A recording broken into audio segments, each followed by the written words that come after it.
So let's talk about the team that I thought was going to be the third seed in the East this year, I'm pretty sure. Atlanta, they're not good.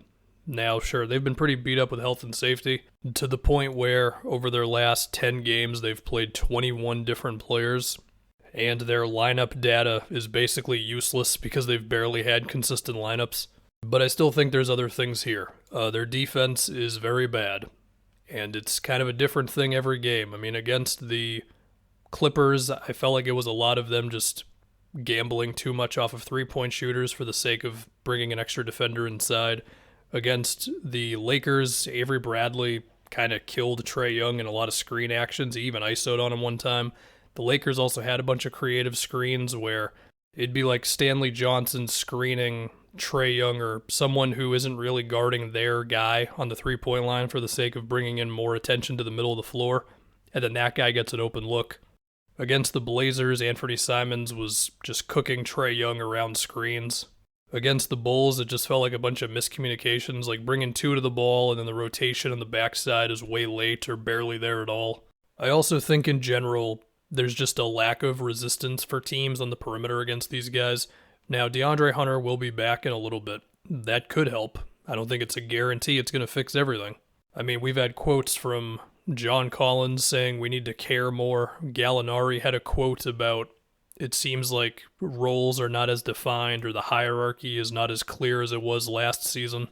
Collins also has complained a bit about how he thinks he deserves a bigger role in the offense, and this is something I've talked about a bit. I mean, he's great at setting screens and just rolling to the rim, picking pops, lingering around the dunker spot, getting offensive rebounds, making plays in the short roll or getting something in the post. Like, he gets his opportunities, but it's always like an improvisational thing as opposed to a we're specifically running this play for John to get a shot.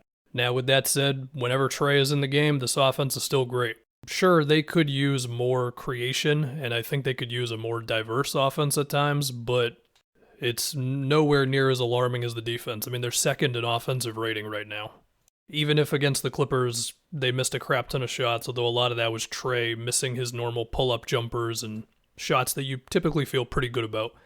So anyway, what does this team need? Well, for one, they need to get a little luckier with just health and safety and all that. Two, I think they could really use an on-ball defender, and maybe Hunter is that guy, but again, I don't think it's just he shows up and everything is fixed. I do think there needs to be some shuffling around here. I mean, the on-ball defense just hasn't been good enough.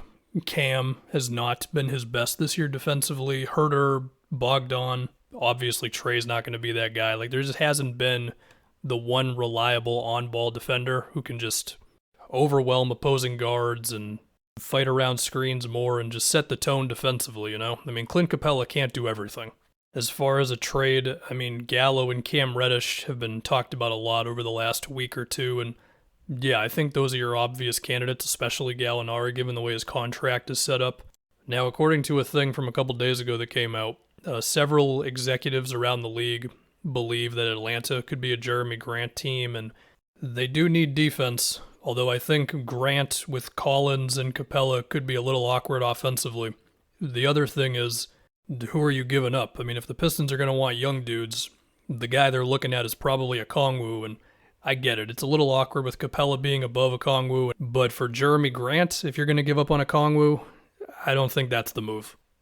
I mean, people were comparing him to Bam coming into the NBA, and I feel like Grant on Atlanta goes back to Nuggets Jeremy Grant, which is a good player, but maybe I'm too high on Okongwu. I think in a perfect world for Atlanta, they can pull off their Gallo plus Cam Reddish trade for one guy who can fit in and contribute defensively and do something on offense, but there's no guarantee that happens. I mean, they might have to move somebody they like. Really, they could use like Patrick Beverley, but the T-Wolves are not going to give him up, or Josh Hart, but he's been way better offensively recently, and maybe the Pelicans wouldn't want to give him up now. They could also go back in time and acquire Caruso. Basically, to me, they need DeAndre Hunter to be healthy to give them more defensive versatility.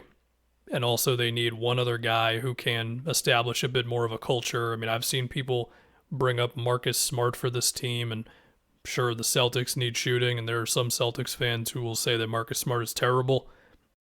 I think Marcus still makes the Celtics better, even if the shooting numbers are bad.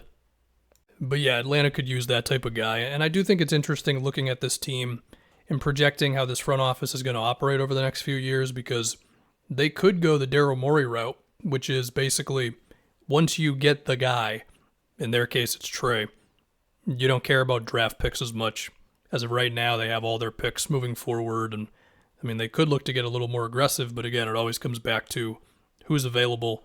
The Ben Simmons thing already doesn't seem like it's going to happen with them, at least not right now. So yeah, that's about all I got.